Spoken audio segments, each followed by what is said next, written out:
My dear friends, what it means to force someone to choose us. Is it not, in essence, an attempt to manipulate the free will of another, to coerce, through emotional or other means, a decision that should be made freely and without duress? As I wrote in the Screwtape Letters, the deepest likings and impulses of any man are the raw material, the starting point with which the enemy has furnished him. To get him away from those is therefore always a point gained. In this context, the enemy I spoke of is God, and the man is the human soul. But let us apply this principle to our relationships with others. When we attempt to force someone to choose us, are we not trying to get them away from their deepest likings and impulses? Are we not, in effect, attempting to override the very essence of who they are? This, my friends, is a dangerous path. For in doing so, we not only disrespect the autonomy of the other person, but also set ourselves up for disappointment and heartache. As I wrote in the Four Loves, to love at all is to be vulnerable. Love anything, and your heart will be wrung and possibly broken. If you want to make sure of keeping it intact, you must give it to no one, not even an animal. But let us delve deeper into why we might feel the need to force someone to choose us. Is it not often rooted in our own insecurities, our own fears of rejection or abandonment?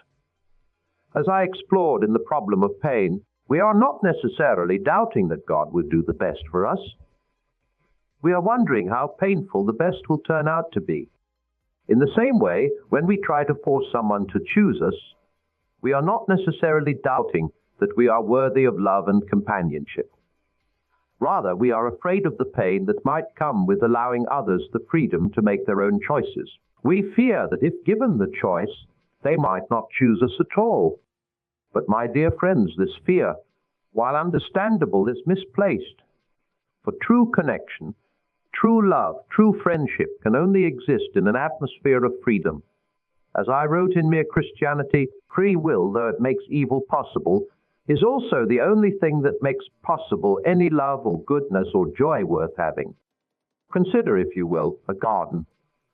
A gardener may plant seeds, may water and tend to the soil, may provide all the conditions necessary for growth. But the gardener cannot force a flower to bloom. The blooming must happen of its own accord, in its own time. So too with human relationships.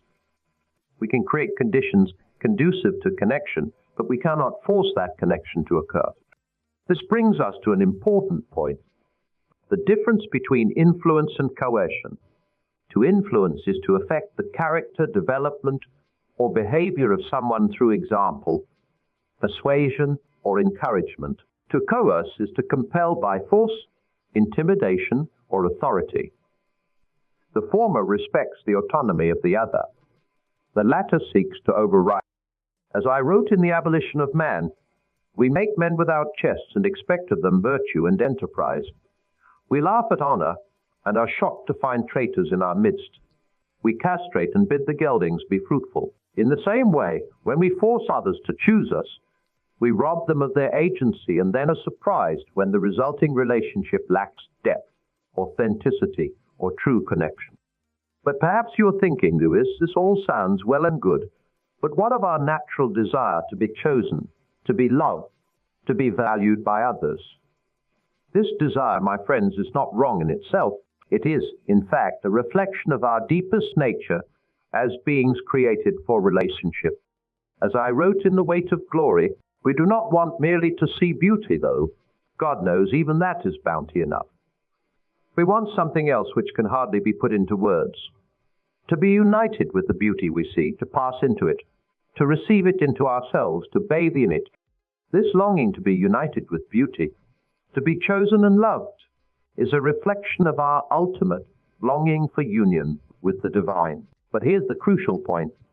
Just as God does not force us to choose Him, but rather invites us into relationship, so too should we not force others to choose us, but rather invite them into authentic connection. So how do we navigate this tension between our desire to be chosen and the imperative to never force anyone to choose us? The answer, I believe, lies in self-worth, authenticity, and trust. First, self-worth. When we truly value ourselves, when we recognize our inherent worth as beings created in the image of God, we no longer feel the desperate need to force others to choose us. As I wrote in The Problem of, we are not metaphorically, but in very truth, a divine work of art, something that God is making, and therefore something with which he will not be satisfied until it has a certain character. When we internalize this truth, we understand that our worth is not dependent on the choices of others. We are valuable, we are worthy of love and respect, regardless of whether any particular individual chooses us or not. Second, authenticity. When we are true to ourselves, when we present ourselves honestly and without pretense, we allow others to make an informed choice about whether they wish to connect with us.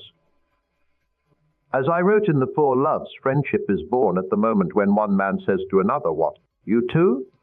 I thought that no one but myself." This kind of authentic connection cannot be forced or coerced. It arises naturally when we allow ourselves to be seen for who we truly are, and when we see others in the same light. And third, trust. Trust in the process of life, in the wisdom of timing, in the ultimate goodness of existence.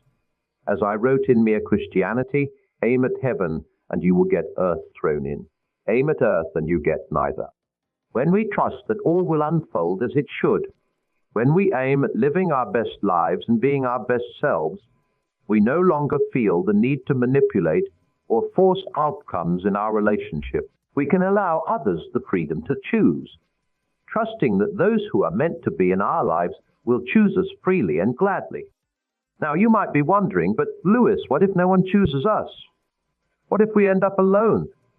This is a valid fear, one that many of us grapple with. But I would argue that it is better to be alone than to be in relationships based on coercion or manipulation. As I wrote in The Great Divorce, there are only two kinds of people in the end. Those who say to God, "Thy will be done," and those to whom God says, in the end, "They will be done." There are only two kinds of relationships. Those based on mutual free choice, and those based on coercion. The former leads to growth, joy, and true connection. The latter leads only to resentment, disappointment, and evasion. Moreover, when we free ourselves from the need to force others to choose us, we open ourselves to a world of possibilities. We become available for authentic connections, for relationships based on mutual respect and genuine affinity. We allow ourselves to be surprised by joy, to be delighted by unexpected connections. Consider, if you will, the story of my own friendship with J.R.R. Tolkien. Neither of us set out to force a friendship. We simply found in our conversations and shared interests a natural affinity that blossomed into one of the most significant relationships of my life. Had either of us been focused on forcing a particular outcome, we might have missed the organic development of this profound connection. But let us be clear, not to force others to choose us does not mean becoming passive in our relationships. It does not mean we should not express our feelings, share our desires, or make our intentions known. As I wrote in the Screwtape Letters, indeed, the safest road to hell is the gradual one. The gentle slope, soft underfoot, without sudden turnings, without milestones, without signposts. In the same way, the safest road to loneliness and disconnection is the gradual one. The slow withdrawal, the unexpressed feelings, the unspoken desires.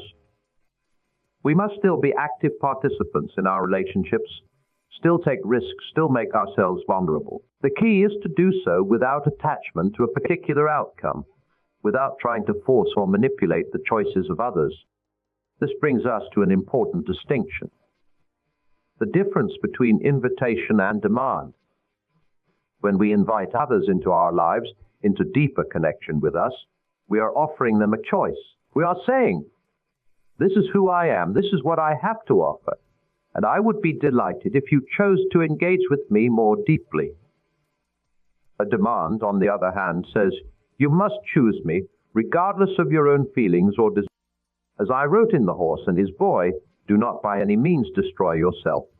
For if you live, you may yet have good fortune, but all the dead are dead alike.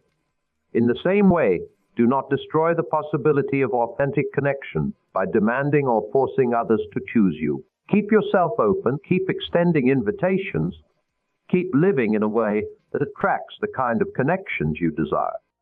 Now, let us address another potential objection. You might be thinking, but Lewis, isn't it natural to want to persuade someone to choose us, especially if we believe we would be good for them? This is a fair question, and one that deserves careful consideration. Indeed, there may be times when we genuinely believe that a connection with us would be beneficial for another person. But we must be very careful here. As I wrote in the Screwtape Letters, the characteristic of pains and pleasures is that they are unmistakably real, and therefore, as far as they go, give the man who feels them a touch. In the same way, the choices another person makes are their touchstone of reality. When we try to override these choices, even with the best of intentions, we are interfering with their process of growth and self-discovery. We are, in essence, trying to live their life for them. Moreover, we must be honest with ourselves about our motivations. Are we truly acting in the best interest of the other person, or are we simply trying to fulfill our own needs and desires? As I wrote in The Great Divorce, there are only two kinds of people in the end. Those who say to God, "Thy will be done," and those to whom God says, "In the end, by..." When we force or manipulate others to choose us, we are essentially saying, "My will be done," rather than respecting the will of the other person or the greater wisdom of the universe. So, how do we navigate this complex terrain of human relationships without resorting to force or manipulation? I believe the answer lies in cultivating certain qualities within ourselves. Patience, self-respect, empathy. Patience, my friends, is crucial. As I wrote in the Screwtape Letters, the enemy has made the world in such a way that all the interesting things like growing up, falling in love, or finding a job take. The same is true for building meaningful relationships. We must be patient, allowing connections to develop naturally in their own time. Self-respect is equally important. When we truly respect ourselves, we no longer feel the need to force others to validate our worth. We are not metaphorically, but in very truth, a divine work of art, something that God is making, and therefore something with which He will not be satisfied until it has a certain character. Recognize your own inherent worth, and you will find it easier to allow others the freedom to choose. Empathy allows us to understand and respect the feelings and choices of others, even when they differ from our own desires. As I wrote in The Four Loves, friendship is born at the moment when one man says to another, "You too? I thought that no one but myself." This kind of understanding and connection cannot be forced, but arises naturally when we approach others with genuine empathy and openness. And finally, faith. Not necessarily religious faith, though that can certainly be a source of strength, but faith in the ultimate goodness of life, in the wisdom of the universe. As I wrote in Mere Christian, I believe in Christianity as I believe that the sun has risen, not only because I see it, but because by it I see everything else. When we have faith that all is unfolding as it should, we can release our grip on trying to control outcomes. We can trust that the right connections will come at the right time, without our need to force or manipulate. Now, as we near the conclusion of our discourse, let us consider how we might apply this philosophy of never force anyone to choose you in our daily lives. It begins, I believe, with self-reflection. Ask yourself, in what ways have I been trying to force others to choose me? What fears or insecurities are driving this behavior? How can I address these underlying issues in a healthier way? Next, practice letting go. This doesn't mean becoming passive or indifferent, but rather releasing your attachment to specific outcomes. As I wrote in The Great Divorce, hell begins with a grumbling mood, always complaining, always blaming others. But you are still distinct from it. You may even criticize it in yourself and wish you could stop it, but there may come a day when you can no longer, Then there will be no you left to criticize the mood or even to enjoy it, but just the grumble itself, going on forever like a machine. Don't let your desire for others to choose you become that grumbling mood, that machine that goes on forever. Instead, choose to let go, to trust, to remain open to whatever may come. Practice authentic self-expression. Share your true self with others without expectation or demand. As I wrote in Till We Have Faces, I saw well why the gods do not speak to us openly, nor let us answer. Till that word can be dug out of us, why should they hear the babble that we think we mean? How can they meet us face to face till we have faces? Develop your own face, your true self, your authentic being. When you do this, you create the possibility for genuine connection without the need for force or manipulation. And finally, cultivate gratitude for the connections you do have, for the people who have chosen to be in your life. As I wrote in The Four Loves, gratitude looks to the past and love to the present. Fear, avarice, lust, and ambition look ahead. When we are grateful for what we have, we are less likely to try to force or manipulate future outcomes. We can appreciate the beauty of the connections we've been blessed with without grasping desperately for more. In closing, my dear friends, let me share with you a final thought from the last battle. But for them it was only the beginning of the real story. All their life in this world and all their adventures in Narnia had only been the cover and the title page. And now at last they are beginning chapter 1 of the great story, which no one on earth has read, which goes on forever, in which every chapter is better than the one before. Let this philosophy of never forcing anyone to choose you be the beginning of your real story. Let it be the key that unlocks a life of authentic connections, of genuine love, of true friendship. Let it be the compass that guides you through life's adventures, always pointing you towards growth, towards love, towards the best version of yourself. Thank you, and may you find the courage, the wisdom, and the peace to live this philosophy in your own life. May your journey be filled with connections that arise freely and joyfully, with love that is given and received without coercion, and with the deep satisfaction that comes from living authentically and allowing others to do the same. As you leave this hall today, carry with you the knowledge that your worth is not determined by who chooses you, but by the choices you make. Choose to be authentic. Choose to respect the autonomy of others. Choose to trust in the unfolding of your life story. Remember, as I wrote in The Voyage of the Dawn Treader, courage, dear heart. It takes courage to allow others the freedom to choose, to risk rejection, to remain open and vulnerable. But I assure you, go forth with hope, with determination, and with the unwavering belief in your own inherent worth. Be kind to yourself along the way. Celebrate the connections that do form naturally. Learn from those that don't, and never lose sight of the magnificent being you are becoming. And as you do so, remember that by refusing to force others to choose you, you are not just respecting their autonomy, but also honoring your own dignity. You are declaring to the world that you are worthy of being chosen freely, that you have no need to resort to manipulation or coercion. In choosing this path, you become a beacon of authenticity in a world often marked by pretense and manipulation. You offer others the gift of freedom, the joy of connecting with you on their own terms. And in doing so, you open yourself to the possibility of relationships far richer and more fulfilling than any that could be forged through force or coercion. Thank you. And may your journey be filled with the joy that comes from living authentically, loving freely, and allowing others to do the same.